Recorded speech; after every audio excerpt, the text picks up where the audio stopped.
Hello everybody, it's 𝗕𝗫𝗧𝗏 here from FourFourTwo, and England are in the final of the Euros and they will be playing Spain. And at the time of recording this, I don't even know if I am still drunk, to be honest.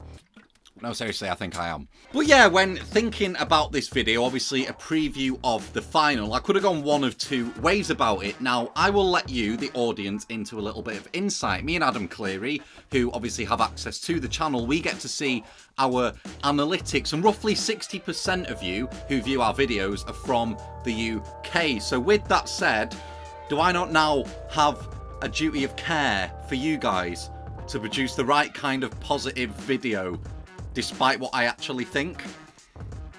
Yeah, of course I do. Here's how England can win. To be honest, I'm scared. Look, don't be scared. I am scared. Don't be scared. I am scared. That's fine, that's fine. It's perfectly natural to be scared.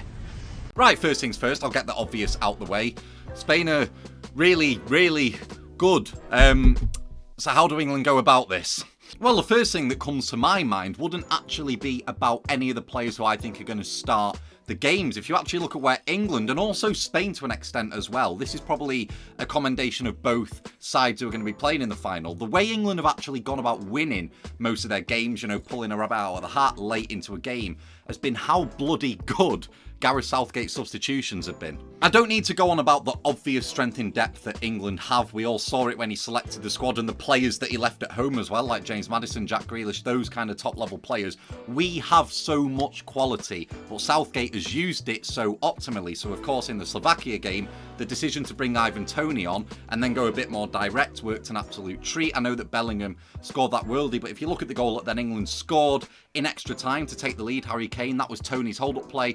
Toney's hold-up play was brilliant throughout that extra time period, and he should have scored a one-on-one late on as well. So that was a masterstroke. And then his decision to not only bring Toney on against Switzerland, but also Cole Palmer, Eze came on as well. He basically prepped Trent as well. He prepped for the penalty shootout, and we came out on top there with 5 out of 5 incredible penalties. Toney's, of course, again being... just to talk about that, absolutely superhuman. I think what most people haven't really touched on with that, yes, he doesn't look at the ball, but, you know, Eden Hazard didn't used to look at the ball. Mario Balotelli didn't used to look at the ball when they took penalties. But what they used to do was wait for the keeper to go one way, sit him down and go the opposite way. Toney, like a psychopath, just stared him down and then just went Jan Sommer's actual way. He kicked it towards Jan Sommer and put it in the side netting. It's probably arguably the best penalty I've ever seen. It was absolutely outrageous. But anyway, then he decided to switch it up, didn't he, against the Netherlands. And admittedly, at the time, I was watching it with my mates in the pub and we'd all had a few beers. And when Ollie Watkins went up to come onto the pitch, I was a bit like, what's that all about? And a lot of my mates were, and a lot of people in the pub really couldn't quite understand it. And maybe that was because I was a little bit inebriated, but really, he made me look a right.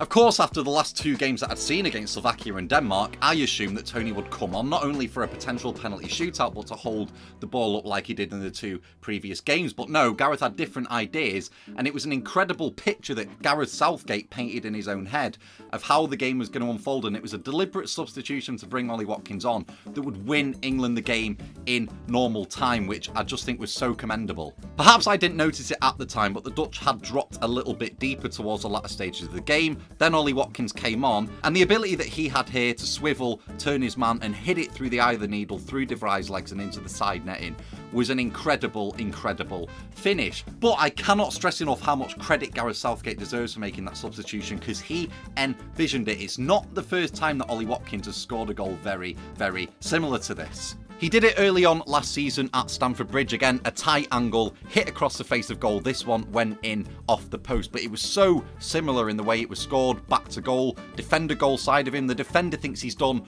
all he can, and Ollie Watkins finds that eye of the needle. This was something premeditated from Southgate, and it worked. An absolute treat. So point number 1, England can win the game from the bench alone as long as they stay in it during the 90 minutes. Anyway, linking that point about the substitutions into my next point, which is unfortunately about Rodri. Rodri's going to be the key to whoever wins this game. If he's allowed to do what he wants to do, Spain will win. I'm sorry, there is no way I can go around this. He's the best footballer on the planet right now. What's the word they use? He's the metronome for Spain. Everything that's good about Spain starts fundamentally with Rodri. This was Rodri's heat map against France, and it wasn't necessarily even his best game of the tournament, but like, I honestly, he's a number 6. I can't even really describe to you how ridiculous this is. His action areas are everywhere. He can carry the ball forward. He can sit back with his own back four and screen the defence. He can dictate play from the centre circle. He can also drift out wide, you can see there. He's just like, on the ball, he's so imperious that he's not weak anywhere on the football pitch when receiving the ball. So the main thing that would tell you is you can't give him time on it. And this was Rodri's pass map as well against France. Like, it's just everywhere. The guy's going to get a 𝗘𝗫𝗧𝗥𝗔 award if he keeps this up, because like, he doesn't assign himself to one area of the pitch. He's just all over the place, spreading long balls, short balls, everything. He ticks every box. So how the hell do you stop him? It's a very difficult question to answer. I think a lot of managers don't even know the answer to this, but we have tried here at FourFourTwo, and I'm going to cast your mind back to the 14th of November 2023 to a video that 𝗕𝗫𝗧𝗥𝗔 very insightfully made after Chelsea, Mauricio Pochettino's Chelsea, drew 4-4 with Manchester City, and in doing so really targeted Rodri and stopped City's box midfield using two players who will no doubt be on England's bench, and that is Cole Palmer and Conor Gallagher. And I'm not saying start Conor Gallagher before you execute me by firing squad. I'm just saying he is there, and we have got players who can maybe make this kind of thing work and suffocate Rodri a bit. So anyway, here's the flashback. I mean, case in point, these are the average positions for the starting 11 across the course of the game. And the first thing that'll jump out at you is that's not a double pivot. That's just Rodri. Pretty much their entire game plan from an attacking sense was to target the exact moment that City would leave Rodri isolated. So when the ball's turned over, Akanji, if he stepped forward, or Walker, if he's come across, they've got to move back, which leaves him on his own. And there is always a bit of time before 𝗕𝗫𝗧𝗏 or whoever else comes back to make this shape up again. So in this exact moment here, when it's just Rodri, they flooded that area. Chelsea were also supposed to have a 4-2-3-1 that was not actually anything like a 4-2-3-1, but if we put the average positions over again, you can see Enzo Fernandez was pretty much as deep as Caicedo the whole game. He did sit in that area. He did make it hard for City to play through. But look at this bit here. You could throw a tea towel over Sterling, Jackson, Gallagher, and Palmer. And it was this combination of just constantly rotating position, constantly targeting Rodri when he was exposed, that just caused Man City all kinds of problems. One thing they never ever tend to do is get drawn towards the wrong man and leave space, and yet Chelsea managed to do that 3 or 4 times and make great chances out of it. Thank you very much, Adam. Now, in conclusion, yes, we aren't going to be playing a 4-2-3-1 like Pochettino's Chelsea did on that day. We will be playing a back 5 with probably Saka and Trippier at fullback again, but Saka in this system really likes to push out wide right, similar to how Palmer started on the pitch in that game. And of course, we might have 2 number 10s in Bellingham and Foden, who we can attribute to maybe do this to Rodri. So point I'm trying to make is, if England are going to have a chance, Rodri needs to be cut off at source as much as possible. We really need to just restrict the amount of time that he can have on the ball in any area of the pitch. I'd just pin someone to him and get that person a restraining order at full time. I would not let Rodri breathe, because if he's allowed to breathe, England will lose this game, because Spain will just dominate possession and they'll pick England apart.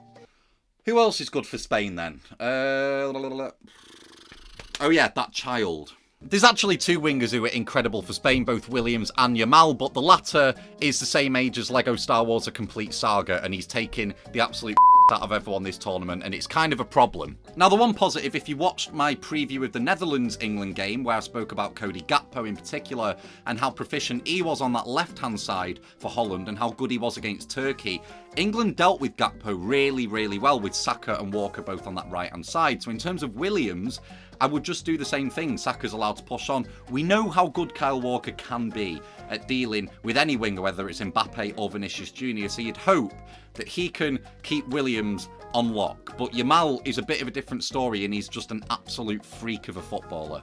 He's actually that good that it's kind of hard for me to think of a positive spin on this. The one positive spin I can think of, if we're assuming it's going to be Kieran Trippier at left wing back, well, Kieran Trippier's right left-footed, Lamine Yamal left. So that kind of favours defending that cut inside that we know Yamal's so good at. That is one positive, but you know, Yamal can go both ways, and even still, he's such an intelligent footballer. I think what's so scary about him at his age is how mature he is. Sometimes he knows not to even take someone on, he just knows to take the sting out the game, beat the press, keep a man held off him, and just retain possession. He knows how to do everything. He's on the same hymn sheet as all the other Spanish players. He's not one of these like rough, uncut gems that you'd see a usual 16-year-old footballer be, like Wayne Rooney or even Lionel Messi when he was like 17. Like Yamal already seems like the finished article at 16. So I don't really know. Like, you know, you can attribute a lot of bodies to Rodri. You can hope that Kyle Walker will lock down Williams, but like Yamal, yeah, I'm kind of praying for Trippier on this one. I really am. Like, maybe we could double up and, you know, like, in the sense that 𝗘𝗫𝗧𝗥𝗧 can come and defensively contribute. Can we pull like a Foden in to help with that as well? Or maybe push one of Mainoo or Rice out wide in certain situations? I don't know, but it is very hard for me to figure out like how you stop this kid when he can just turn it on in an instant.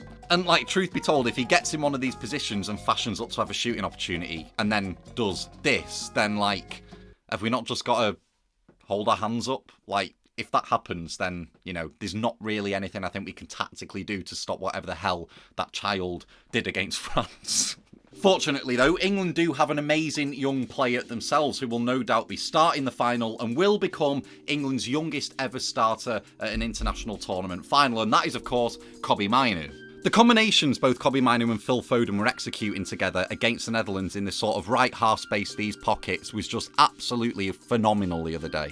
If England can get Mainoo on the ball in these situations, look at how quickly he turns here. It's very hard to show you with screenshots. But the quick shift in momentum that Mainoo's got in his locker is such an incredible asset for England to have. And I think he first showed this, I remember, against Liverpool at home in the FA Cup for United, where he was just driving at the heart of Liverpool's defence and getting to the byline, getting crosses into Rashford. He was really doing that in this game, but with Phil Foden. Continuing to drive here, he takes it to the edge of the Dutch penalty area and threads it through between Van Dijk and Ake into Foden's path. And then a lot of my mates were saying Foden could have hit this on his left foot, but I think he kind of had it stuck under his feet, really. And I think, to be honest, he did very, very well out of the situation he was in. And then this one again, this chance, of course, more is to do with Phil Foden and his world-class ability that he's got in his locker. But if you just look at Mainoo and Foden's positions, they were both pinned next to each other for large durations of the game when they were both on the pitch. Just on the edge of the area, in that right half space, ready to receive any 1-2 combinations and sort of rely on their own individual ability and spontaneity to just make things happen.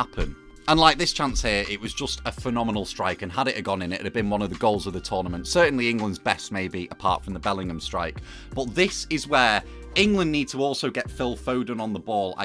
It's a bit of a catch-22, because if we want to pin Rodri and keep him out the game, then maybe Foden won't have as much joy doing this. But if we can get Phil on the ball in that right half space, how many goals have we seen last season where he cuts inside on his left foot and he doesn't need a moment to think about it, he can just rifle it. And that's why he's got his little bang sniper celebration now, because he can just fizz it in from anywhere in that kind of area on the pitch. And like, I will remind you for the sake of it, you've got one at the 𝗫𝗚𝗏, one at home to West Ham, one against Manchester United as well. So yeah, this is it, the big game. England versus Rodri. If you've watched this video, that's pretty much what it's been, because that's how good I think Rodri is. I actually think England can probably rely on the likes of Morata and stuff scuffing chances. If he's not injured by that cameraman, we shall see. But as for Lamine Yamal, he is probably the most electric player in that side and the one who's going to be hardest to deal with. But I trust Trippier. I trust the boys. I think this really could be destiny, fate. Like, I just think the way that we've gone through each round, is the writing not on the wall? Am I tempting fate? I don't know, but I made this video not wanting to be negative, because I do know how good Spain can be, and I know they're the favourites, and I've been saying throughout the tournament that they're the best team in the tournament, which they are.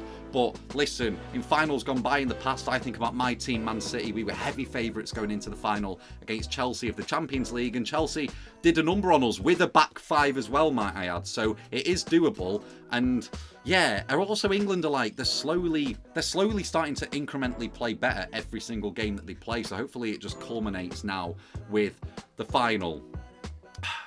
Fingers crossed. Anyway, guys, yes, I hope you enjoyed the video, and I hope you try and enjoy the game as much as you possibly can, because I'm sure we'll all be very stressed come Sunday, if you are an England fan, that is anyway. But yes, don't forget to subscribe, guys, and I'm sure on the green screen now, what side's it going to be on? I think it's that side. There's like a new magazine. I don't actually have the physical copy with me right now, but it's there. Pep's Disciples. If you'd like to buy that, then you can buy that in any retailer that sells it. Anyway, guys, I've been Adam Monk at _Adam Monk on any socials if you'd like to check that out. Hope you have a lovely weekend, guys. Come on, England. Take care. I'll see you soon. Goodbye.